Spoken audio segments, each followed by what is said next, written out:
probablement pendant le culte qui va commencer à 11h. Nous allons profiter maintenant pour la partie enseignement, afin que nous puissions examiner la parole, les Écritures, puissions apprendre quelque chose de la part de Dieu, notre Père, qui, grâce à son Esprit. Merci pour la prière, Frère Angelo, et pour les cantiques qui ont été conduits par Frère Evolus.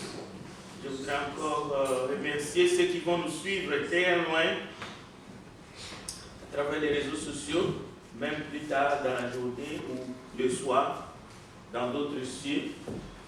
Que la grâce de notre Seigneur Jésus-Christ soit avec vous et aussi avec nous. Alors, l'enseignement de ce matin, parce que nous sommes à la veille d'une campagne d'évangélisation qui va commencer la semaine prochaine, plus précisément le vendredi. Bien entendu, le mercredi, nous serons toujours ici pour l'enseignement, justement qui sera dirigé par notre frère Jean Panel, parce que il y a une attente entre Jean Panel et les frères amicaux. Donc, essayons d'être circonscrits. Cela veut dire que nous soyons prêts pour ces grands événements, parce qu'il s'agit bien des âmes. Il s'agit bien d'un message qui concerne le salut des âmes. Cela ne peut se faire que dans la prière, dans une attitude de prière, mais aussi dans une attitude de consécration. Le message qui est apporté, c'est la bonne nouvelle de notre Seigneur et Sauveur Jésus-Christ. Grâce aux prières des saints, l'Esprit touche, convainc, et les âmes peuvent être amenées à la conversion par la repentance et l'obéissance à l'Évangile. Et vous savez que la parole de Dieu ne nous laisse pas sans savoir qu'il y a des grandes joies dans le ciel et parmi les hommes lorsqu'un seul pécheur se répand de ses péchés devant Dieu. Alors, c'est dans ce sens-là, nous allons essayer de voir ceux qui ont travaillé avant nous. Quel type de personnes étaient-ils? Comment est-ce qu'ils ont fait ce travail? Comment est-ce qu'ils ont annoncé? Comment est-ce qu'ils se sont donnés? Comment est-ce qu'ils se sont engagés dans le travail de la moisson, qui est le salut des âmes? Bien sûr, il y a plus de 2000 ans, qu'au 1er siècle, des hommes et des femmes ont été recrutés directement, d'autres ont suivi par la prédication qui a été faite les jours de la Pentecôte. Nous voyons dans les actes des apôtres une succession de messages du salut qui est annoncé et des âmes qui sont sauvées. Nous voyons dans les actes des apôtres l'Église qui a été établie de manière physique les jours de la Pentecôte continue sa marche. Et c'est là, jusqu'au retour du Seigneur Jésus, cela veut dire que nous sommes entrés dans leur travail. Alors nous allons voir quel type de personnes étaient. Aujourd'hui, lorsque la parole nous demande ou la parole nous informe que notre modèle, c'est le Seigneur Jésus, je crois que comme moi, l'humanité, ce corps que nous portons, qui est un corps déchu depuis le jardin d'Éden, nous renvoie un message, mais un message négatif, pour ne pas dire le diable en même temps. Lorsque la parole nous dit que notre modèle par excellence, notre modèle parfait, c'est le Christ, que nous devons tendre vers sa perfection. Quelque chose en nous dit non. Ben, c'est le péché, c'est l'incrédulité. Bon, maintenant, il y a les apôtres, les disciples de Jésus qui l'ont suivi. Et dans les Écritures, il y a des textes où les apôtres même disent aux fidèles, je prends un exemple comme Paul ou Pierre, soyez mes imitateurs. C'est là que nous devons nous interroger.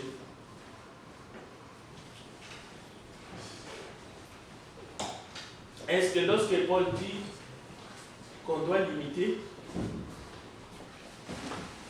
là encore, il y a cette petite voix-là fine qui dit non, nous ne pouvons pas imiter Paul. Paul était un grand. Paul était apôtre. Ou bien Pierre.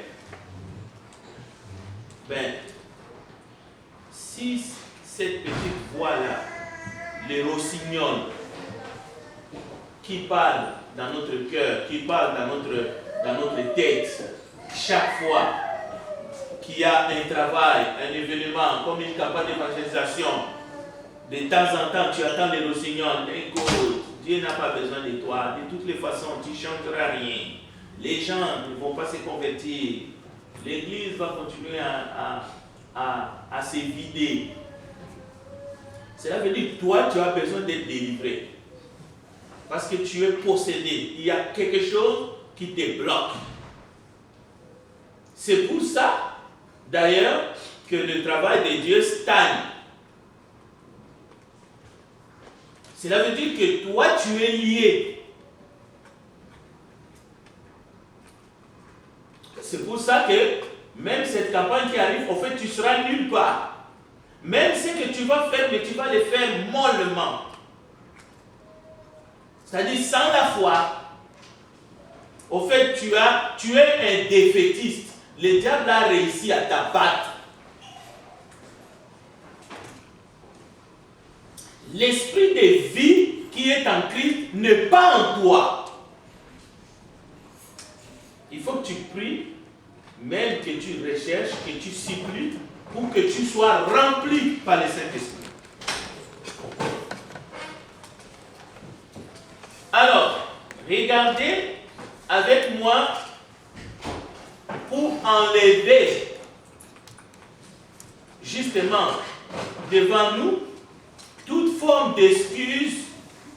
Non, je ne suis pas capable, je n'ai pas assez de force, je ne pourrais même pas donner une invitation à quelqu'un, de toutes les façons ça ne m'intéresse pas. On peut aller plus loin. Est-ce que es-tu disciple? Peut-on te compter parmi les disciples de Christ, comme Paul, Pierre et les autres, parce qu'ils sont des disciples? Lorsque Paul dit « Imitez-moi, soyez mes imitateurs », mais il ajoute « Parce que moi, je suis imitateur de Christ ». Parce qu'en tant qu'humain, l'apôtre Paul avait ses faiblesses. Et ce n'est pas ces faiblesses que l'apôtre Paul nous demande d'imiter. Loin de là. C'est lorsqu'il est zélé pour les biens. C'est lorsqu'il travaille, lorsqu'il annonce la bonne nouvelle de Jésus-Christ. Il témoigne devant les grands et devant les petits. Lorsqu'il persévère, c'est là, il dit à ceux qui l'écoutent, soyez mes imitateurs. Est-ce que ce matin, nous allons imiter Paul dans les cas d'évangélisation? Est-ce que nous allons imiter Pierre? Est-ce que nous allons imiter Barnabas? Est-ce que nous allons imiter les disciples qui ont marché dans les rues de Jérusalem, qui sont allés à Rome, qui sont allés à Judée, mais qui ont fait le travail que l'Esprit leur a demandé de faire?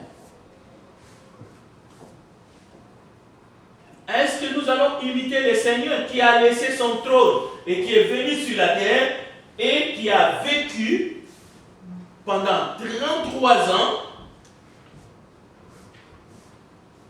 et il a annoncé la venue du royaume.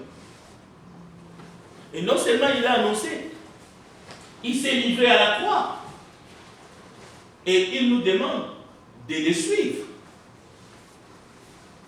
Alors, nous allons parler un peu du Seigneur. Au fait, l'objectif de la campagne, c'est de parler de Jésus. Mais nous allons voir quel type, comment est-ce que le travail a été fait par ceux-là à qui l'œuvre a été confiée. Oui, il a établi son église, il a bâti son église, mais il a confié la tâche aux disciples. Il a confié la tâche à ses apôtres, à ses envoyés, à ses témoins. Et c'est grâce à leur travail que nous sommes là, que nous avons été trouvés, que nous avons été sauvés, et nous sommes aussi obligés d'entrer dans le service. C'est pour cela, dans certains groupes religieux, les disciples qui ne travaillent pas dans les cadres d'évangélisation, on remet en cause son salut. Il y a de ces groupes religieux qui prêchent comme ça. Si tu n'es pas impliqué dans le travail des âmes, le salut des âmes, on se demande si réellement tu es sauvé. Ça s'appelle « Nous sommes sauvés pour sauver les autres ». Nous avons été gagnés pour gagner les autres pour Christ. Donc, ne prenez pas à la légère le travail justement qui va être fait d'ici la semaine prochaine. Et surtout, ne le faites pas avec négligence. Autant ne pas le faire que le faire avec négligence. Donc, nous devons être impliqués. Toutes les catégories d'âge.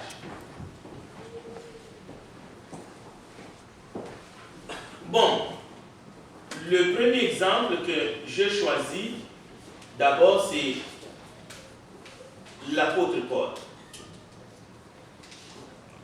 La parole nous dit qu'il avait un grand savoir.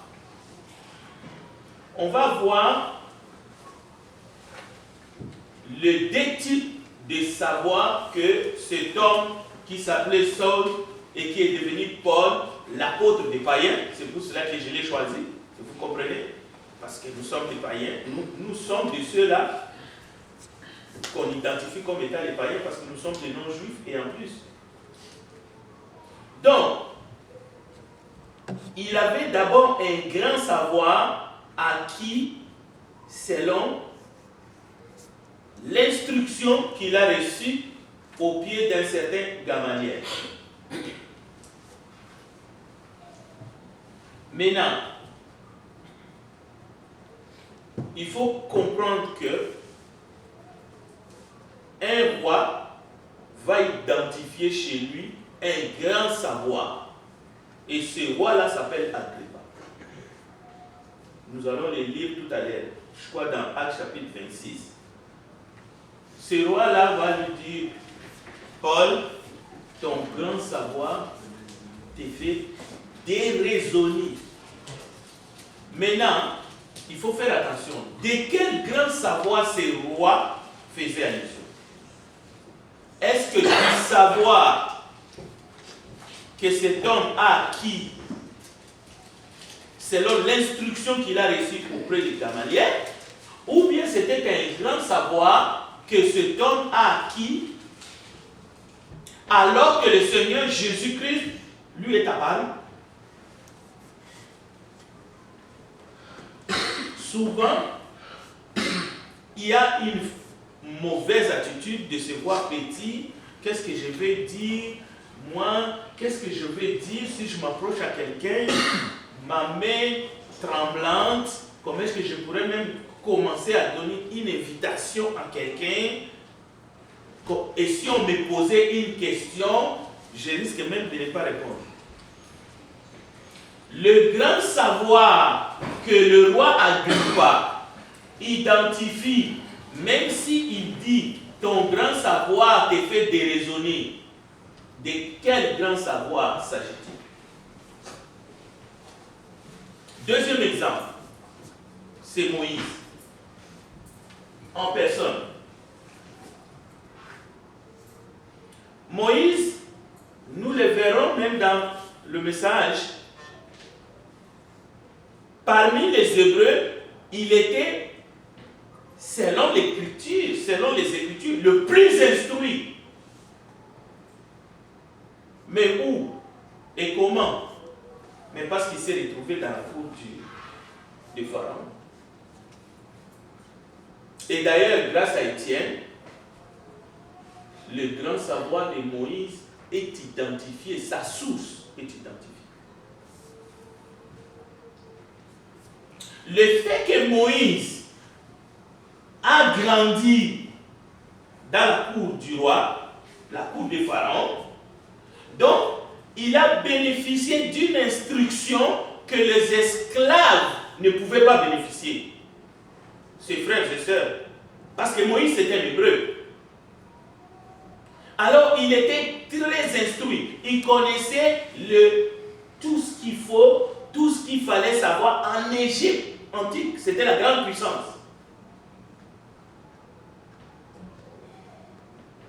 Maintenant, la question qu'il faut se poser pour nous décomplexer complètement, est-ce que c'est à cause de cette instruction que Dieu va les choisir pour qu'ils deviennent son prophète, pour qu'ils puissent sortir son peuple de l'esclavage? Est-ce que c'est à cause de ça? Moi, j'ai entendu des prédications qui sont allées dans ce sens-là. Mais ce sont des très mauvaises prédications.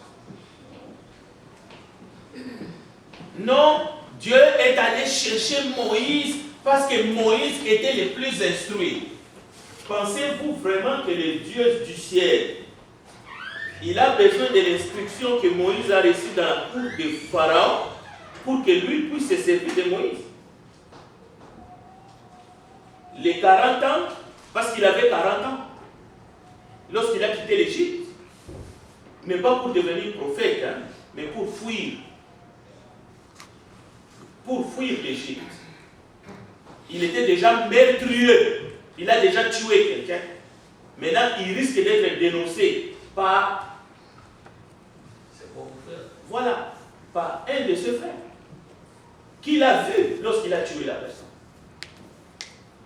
Et même son frère, justement, comme Emmanuel dit, va lui dire, qui t'a établi chef sur nous?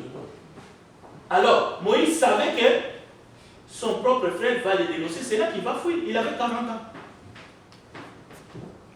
Mais là où il va fuir, il va passer encore 40 ans avant qu'il puisse rencontrer l'ange de l'Éternel à la montagne et qu'il puisse recevoir au moins la mission. Est-ce que lorsqu'Étienne dit dans Actes chapitre 7, Moïse était instruit? Oui, il parle de l'instruction qu'il a reçue. Mais est-ce que c'est cette instruction qui va aider Moïse? Non. Parce que les jours où il rencontre l'ange de l'Éternel, lui-même, il s'est dit, comment tu veux m'envoyer moi? Je ne sais même pas parler. Or, par rapport à son instruction chez Pharaon, on dit que Moïse était puissant en parole. Je vais vous donner les textes tout à l'heure. C'est-à-dire l'instruction qu'il a reçue en Égypte a rendu Moïse instruit et puissant. Cela veut dire qu'il connaissait la sorcellerie égyptienne. Il savait ces choses-là. Il savait comment les magiciens de l'Égypte pouvaient transformer un bâton en serpent. Déjà dans le palais, il y avait des magiciens partout qui savaient comment appeler le feu, comment faire ceci, comment... Moïse savait, il était un enfant dans la maison. Et d'ailleurs, du point de vue travail, il était très intelligent. Dans le film, on essaie de nous montrer un certain nombre de choses qu'il a fait, qu'il a bâti une ville, mais non, mais dans la réalité, selon les Écritures, il faut écouter Étienne. Il faut écouter Étienne. Tous les princes, même aujourd'hui, 2000 ans après, sont tous préparés pour le trône. Et même les fiancés, les femmes, sont tous préparés. Donc Moïse était un de leurs. Donc, l'instruction de Moïse n'était pas ne lui donnait pas des compétences. Je parle de l'instruction reçue en Égypte, dans le palais. Ne donnez pas à Moïse des compétences qu'il doit mettre dans son CV pour que Dieu le choisisse pour qu'il devienne prophète. Ceci doit être clair.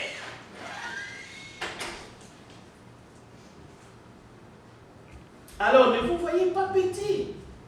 Lorsqu'il s'agit du travail d'évangélisation, Dieu a seulement besoin de vous. Point. Et il veut que vous vous engagez, que vous fassiez quelque chose, que vous ouvrez la bouche, que vous essayez d'avoir de la compassion pour les âmes qui sont encore captives et qui sont perdues, qui sont entre les mains de l'ennemi, le diable, Satan. Maintenant, aujourd'hui, dans le monde entier, lorsqu'on parle de l'évangélisation, l'armée de l'Éternel, qui est composée de sauvés, des disciples, d'hommes et de femmes, de garçons et de filles, recule devant l'ennemi.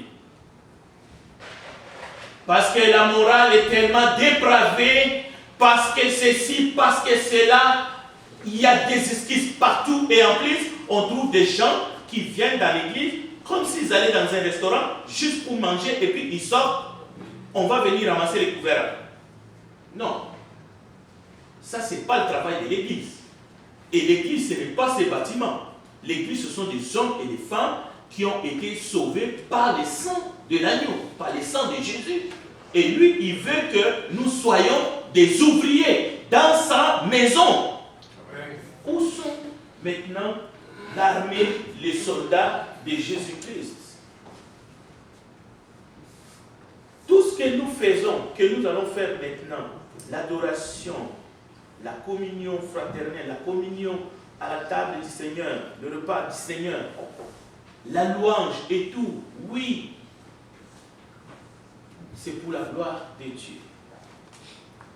Mais le Christ nous a laissé un travail. Il nous a laissé un mandat.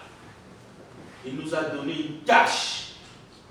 C'est d'aller secourir les nôtres. C'est d'aller. Et nous devons les faire avec joie.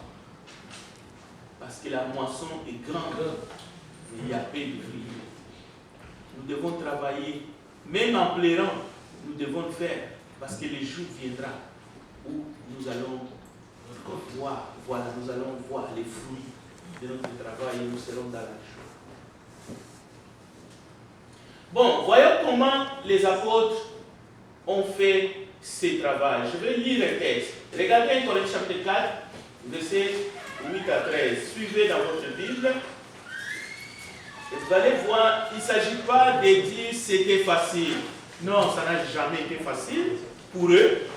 Pourquoi est-ce que nous voulons que ça soit facile pour nous? Pourquoi est-ce que nous voulons que nous soyons toujours au temps de la grande écoute? Que nous soyons toujours au temps où les conversions s'effacent par milliers, 3000 âmes. Pourquoi est-ce que vous pensez? Non, ce n'était pas facile pour eux. Ça ne sera jamais facile pour nous. Mais ce n'est pas parce que ce n'est pas facile que nous devons baisser les bras. Non, que nous devons tomber dans le découragement. Écoutez, 1 Corinthiens chapitre 4, verset 8, et ne dites pas que moi je ne suis pas apôtre. Parce que Paul termine cette séquence en disant, soyez mes imitateurs. Mais je ne peux pas lire tous les textes, mais je vous donne quand même le passage. 1 Corinthiens chapitre 4, nous allons lire seulement 5 versets à partir du verset 8. Écoutez, déjà vous êtes rassasiés, déjà vous êtes riches. Sans nous, vous avez commencé à régner. Et puissiez-vous régner en effet, afin que nous aussi nous régnions avec vous. Car Dieu, ce me semble, a fait de nous apôtres les derniers des hommes. Pas les derniers des apôtres, les derniers des hommes. Ça veut dire qu'ils étaient des hommes comme toi et moi. des condamnés à mort en quelque sorte, puisque nous avons été un spectacle au monde, aux anges et aux hommes. Nous sommes fous à cause de Christ, mais vous, vous êtes sages en Christ. Nous sommes faibles, mais vous êtes forts. Vous êtes honorés et nous sommes méprisés. Jusqu'à cette heure, nous souffrons la faim, la soif, la nudité. Nous sommes maltraités, errants. Ça et là, nous nous fatiguons à travailler de nos propres mains. Injuriés, nous bénissons, persécutés, nous supportons. Calomniés, nous parlons avec bonté. Nous sommes devenus comme le balayeur du monde, le rebut de tous, jusqu'à maintenant. Alors, si vous regardez l'enseignement qu'il y a ici, et ce qui se passe actuellement, vous allez comprendre pourquoi le serviteur, ici, Paul, l'apôtre du Seigneur, a tenu sur la garde. Parce que les chrétiens de Corinthe, ils étaient préoccupés. Ils passaient le temps à chercher à être rassasiés et ils étaient rassasiés. Il est dit, vous êtes rassasiés. Corinthe, Constantinople, à l'époque, la ville, c'est là où les affaires passaient. C'était un port où les affaires, il y avait les musiciens, il y avait les cécile, il y avait les prostituées, il y avait tout. Donc c'était vraiment la vie. Alors vous comprenez que même les fidèles n'étaient pas intéressés au travail de salut des âmes pour gagner les âmes. Ils étaient aussi pris dans les trains. Et aujourd'hui c'est la même chose. Nous sommes très préoccupés, nous sommes ailleurs. Regardez, déjà vous êtes riches, les gens cherchent à s'enrichir aujourd'hui. Donc ils ont du temps pour ça. Mais est-ce que nous avons le temps pour les salut des âmes aussi? Pour travailler pour les seigneurs? Regardez, vous êtes honorés. Aujourd'hui, écoutez, les mauvais chrétiens, il est honoré par les gens du monde. Au fait, c'est le mauvais chrétien qui est un chrétien. Mais par contre, les chrétiens qui suivent les enseignements de Jésus, les chrétiens qui se sentent mal lorsqu'ils voient la morale dans ce monde en train de dégringoler, non, c'est un fondamentaliste. C'est un fanatique. Même les journalistes vont te traiter d'un fou. L'apôtre le dit. Nous sommes fous. Les chrétiens qui veulent dire que non, cette voie que nous prenons en tant que société va nous amener à la destruction. Non, c'est un mauvais chrétien. Au fait, on va vous traiter de tous les phobies qui existent dans le dictionnaire. Tous les phobies. Tu as les phobies de ceci, tu as les phobies de cela, tu as les phobies de cela, tu as les phobies de cela. Mais les chrétiens qui ne dénoncent pas, voilà, celui-là, c'est un bon chrétien. Donc, nous devons recharger nos batteries. C'est pour dire, écoutez, il y a du pain sur la planche, il y a du travail pour tous. Ici, nous parlons de travail pour les saluts des âmes. Nous devons travailler, arracher. Et travailler ici ne signifie pas convertir les gens. Jamais la mission que le Seigneur a confiée à l'Église, c'est d'aller convertir les gens. Faire les disciples, c'est lorsque la personne attend le message de l'Évangile, se répand de ses péchés, accepte d'obéir à l'Évangile et accepte de mourir et de résister avec le Seigneur à travers les autres baptêmes, alors il faut l'enseigner tout ce qui a été prescrit. C'est ça que ça peut faire de quelqu'un un disciple. Mais annoncer la bonne nouvelle, témoigner, nous verrons tout à l'heure comment ça se faisait, c'est annoncer les bonnes nouvelles. Maintenant, la personne qui attend, qui écoute, il a le choix. Parce que l'esprit va agir, l'esprit va lui dire, l'esprit va lui dicter ce qu'il doit choisir. C'est pour cela que Dieu ne laisse pas les gens comme ça, il ne balance pas sa sagesse ou sa parole, sa bonne nouvelle comme ça, et puis comme disciples, et puis les gens sont entrés comme des aveugles. Non, non, non. Le Saint-Esprit est venu dans ce monde pour convaincre. Là où la parole de Dieu est annoncée, le Saint-Esprit est là pour convaincre. Je vais vous donner un exemple. Lorsque Dieu donnait la loi à Israël, si vous regardez dans Deutéronome chapitre 30, il est écrit de manière claire, je mets devant toi la vie et la mort. Et ça continue, choisis la vie. C'est ça que le Saint-Esprit fait lorsque l'évangile est prêché. Lorsque quelqu'un attend l'évangile, le Saint-Esprit vient, il lui dit, choisis Jésus. Maintenant, lorsque la personne ne veut pas ou hésite, c'est son problème. C'est son problème. Mais notre rôle, notre responsabilité, c'est ce que nous allons voir, c'est d'être de témoins.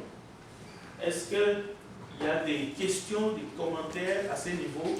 Avant qu'on progresse un peu, j'aimerais vous donner la parole. Frère Frédéric. Oui, Emmanuel. Je crois que selon la Bible, la première mission de l'Église, c'est annoncer la bonne nouvelle. Oui. Par exemple, nous vivons dans un pays comme le Canada. La Bible nous disait que nous devons respecter l'autorité établie. Pendant que, avant que vous arriviez ici, j'ai été dans un autobus, et j'ai entendu parler de Jésus, dire aux gens, c'est pas de vous, car Jésus-Christ n'est pas loin, son retour n'est pas loin. Mais à chaque fois que je faisais cela, il y a des gens qui vraiment, ça étonne les gens. Et je vois que les chrétiens, il y a beaucoup de chrétiens qui sont ici, même aux États-Unis, ils ont peur, comment je peux dire ça? Oui, ils ont peur de prendre position pour Christ lorsqu'ils sont en public. Est-ce que c'est une bonne habitude ou une mauvaise habitude? Bon, c'est une très très mauvaise habitude. Déjà, c'est la raison même de l'enseignement de ce matin. C'est pour nous réveiller, c'est pour que nous puissions abandonner justement ces attitudes-là. Même au niveau du gouvernement, il ne s'agit pas ici d'aller à confrontation avec des lois établies. Par exemple, avant d'entrer dans une station métro, il y a une limite où vous ne devez plus importuner ou distribuer sans autorisation. Et d'ailleurs, cette autorisation, vous ne l'aurez jamais. C'est-à-dire, même dans le métro, si quelqu'un est en train de parler de Christ, sachez qu'il a brisé justement une loi qui est établie. Parce que je sais, ça dépend d'un pays à un autre. Mais ici au Canada, je sais qu'il y a une limite. Si tu dépasses, on pourrait soit te dire d'arrêter ou à la limite de procéder à ton arrestation. Mais à qui on doit obéir? Est-ce que c'est à Dieu ou bien aux autorités? Nous avons une écriture qui nous dit, j'ai commencé en disant, il ne faut pas vouloir entrer en confrontation avec une loi qui est établie. Quand nous ne devons pas obéir à l'autorité, c'est lorsque l'autorité nous interdit de parler de ces noms-là. Là, nous devons choisir à obéir à Dieu. Mais par contre, on ne t'interdit pas, mais on te dit, jusqu'ici, tu peux parler, mais à partir d'ici, en allant vers là, c'est une propriété privée ou c'est la cour de l'État. Il ne faut pas le faire, si tu le fais, tu brises la loi. Là, il faut respecter la loi. C'est comme, il ne faut pas marcher sur comment est-ce qu'on appelle ça, la pelouse de quelqu'un, parce que c'est une propriété privée. Alors, même si tu vois qu'il y a quelqu'un qui est de l'autre côté et que tu veux aller annoncer l'évangile, témoigner, ben, il faut contourner la pelouse, il faut contourner le flair de quelqu'un. Alors, les textes que j'ai dans mon esprit, que l'occasion soit favorable ou non. C'est-à-dire, le peu d'espace qu'on nous laisse au Canada, eh bien, utilisons cet espace-là. Déjà, nous allons faire le travail pareil. Cela veut dire, si je ne suis pas à l'intérieur du métro, je suis à l'entrée du métro et là, je distribue ce que j'ai à distribuer. Et je ne suis pas en train de briser une loi établie, mais je suis en train de faire la volonté du Seigneur. Voilà comment je le vois. Mais si un jour, l'autorité m'interdit de parler de ces noms-là, partout, je vais désobéir. Je vais obéir à Dieu. Ça, c'est clair. Parce qu'à ce moment-là, ça devient une interdiction qui est faite pas pour établir un ordre ou pour respecter la liberté des autres. Au fait, c'est quelque chose qui est fait pour tester ou bien pour me mettre à l'épreuve, pour voir jusqu'où j'ai la foi à celui qui m'a dit d'annoncer la bonne nouvelle. À ce moment-là, je vais montrer que je vais obéir au Seigneur, mais pas. Mais commençons déjà à utiliser les espaces où c'est permis qu'on annonce l'évangile. Oui, quelqu'un d'autre? Oui. Je pense que la restriction qu'il y a ici au Québec, notamment, rend un peu laxiste. Et la prédication, nous le constatons, la prédication de l'évangile ou l'évangélisation tout court, et par les disciples de Jésus-Christ, donc on se voit ça de moins en moins. Et le prétexte n'est autre que la restriction de la loi. Mais tu as soulevé un point. Est-ce que on ne fait pas d'excès, ou bien d'aller plus au-delà de ce que la loi prévoit pour se conformer par rapport à une conformité établie légalement? C'est-à-dire que vous êtes dans les rues ou bien dans une station, vous attendez un autobus, je ne sais pas, et puis qu'est-ce qui vous empêche là de dire aux gens de parler de Jésus? Est-ce que la loi interdit ça?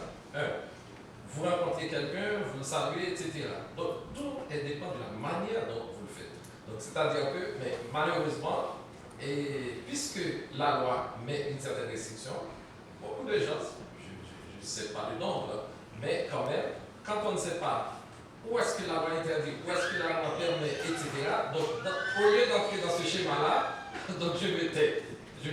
Et ça ne fait pas l'affaire de l'évangile. Donc, on entend de moins en moins l'évangélisation des frères et sœurs qui sont dans les rues pour faire, je ne sais pas, pour du matin, etc., pour annoncer l'évangile aux gens. On est dans un parc, etc., plein de monde. Mais écoutez, c'est rarement vous allez voir quelqu'un en parc, dans un barbecue, parler de Jésus, etc. Oui. Et d'ailleurs, il y a plusieurs manières d'annoncer. On peut distribuer des tracts. Là, c'est permis de distribuer des tracts, de donner directement à la main. Même s'il y a des restrictions pour mettre dans les boîtes, il y a des boîtes où c'est dit ne mettez rien pour mettre rien. Mais aussi, c'est par la parole, c'est tout. Je pense qu'au Québec, nous avons cette liberté de parler, de dialoguer avec les gens, n'importe où, dans le parc et tout.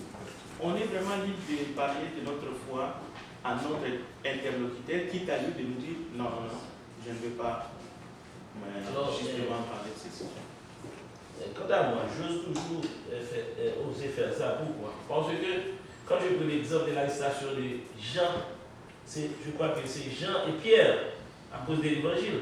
Oui. On les a ordonnés de fermer leur bouche. Oui. Totalement. Qu'est-ce qu'il avait fait? Mais c'est ça. À qui il obéit? À Dieu ou avec vous? Je veux qu'on Parce que pour moi, la loi suprême, c'est la loi de Dieu. Bon, le chrétien, ce n'est pas quelqu'un qui va aller susciter une persécution qui n'existe pas en fait. Moi, j'ai bien dit, Jean, l'exemple que vous prenez, il leur avait été interdit partout de parler de ces noms-là. Et on sait comment est-ce qu'ils ont répondu, donc ils ont dit rien à faire, nous allons obéir à Dieu plutôt. Mais ici, nous sommes dans les cas où il y a des endroits, tu ne peux pas aller dans la cour du Parlement ou bien tu ne peux pas entrer dans le métro et puis faire des bruits, alors que tu peux t'asseoir bien dans le métro, tranquille, et parler avec celui qui est à côté de toi. Ça ne fera jamais de bruit. Ça, c'est clair. Tu peux dialoguer avec quelqu'un dans le métro même, de la parole de Dieu. Mais si tu entres là-bas pour commencer, écoutez, moi je suis ici, on va t'arrêter. Et là, Dieu ne te demande pas de faire ça. Parce que tu es en train tu deviens subversif. Tu es en train d'enfreindre un ordre qui a été établi alors que tu peux le faire différemment. Bon, nous pouvons organiser quelque chose ici sur notre parking. On fait des hot dogs et puis les passants qui viennent, on parle avec eux et on leur donne un pamphlet et on leur parle de notre foi, et ainsi de suite. On l'a fait dans le passé et je pense que c'est ce que nous devons faire déjà. Mais par contre, si la persécution c'est la persécution. On n'est pas dans la persécution aujourd'hui. Il y a la persécution peut-être qui est camouflée, mais nous sommes libres encore d'annoncer l'évangile avec les moyens que nous avons et avec la liberté que l'État nous offre, en tout cas dans ces pays et dans bien d'autres pays du monde. Bon, je pense que ce conseil-là est subjectif. Ça dépend de la personne qui annonce l'évangile. Parfois, on se sent vraiment d'obliger de parler à haute voix. Oui, c'est pas mauvais de parler à haute voix. Tout est où et dans quel endroit on t'interdit de le faire. Il faut toujours se poser la question, on m'interdit ici, mais pas ici. Alors que je commence d'abord à annoncer ici.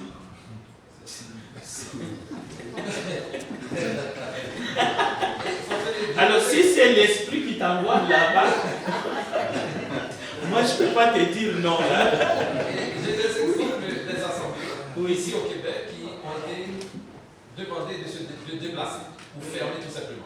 Parce que les gens pensent, le fait qu'ils parlent de Jésus, ça leur autorise d'utiliser un microphone avec de gros speakers et puis pour parler très fort. Oui. Donc, et perturber, en tout cas, les voisins des locaux d'adoration. Donc, la loi interdit ça. Donc, si vous dérangez la on va terminer par la prière. Pendant la pandémie, il y a une église ici qui a, alors qu'on était en pleine pandémie, en confinement, et ils continuaient à réunir des milliers de personnes, contrairement au décret du Premier ministre. Mais écoutez, déjà, ce n'était pas de l'évangélisation, c'était plutôt un culte d'adoration. Mais ils ont mis la vie de personnes en danger. Ça, c'est sûr et certain, parce qu'il y en a sûrement qui ont attrapé le Covid. Et même dans certaines assemblées, nous le savons, que ce soit à Paris ou dans les provinces, ou même ici au Canada, il y a des personnes qui ont été contaminées dans des assemblées comme ici. Donc c'est pour dire qu'il faut faire attention. Et ici à côté, notre voisin, les policiers ont débarqué là-bas, et puis ils ont donné des coups de matraque aux gens.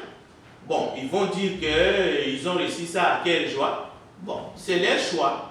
Et c'est aussi le choix de celui qui est responsable là-bas, qui a permis ces scandales-là. Mais je pense qu'on ne devrait pas aller jusque-là. Ça, c'est mon avis. Encore, tout dépend des chefs. Terminons par la prière, parce qu'il est moins 10. Merci de votre participation. Prions ensemble.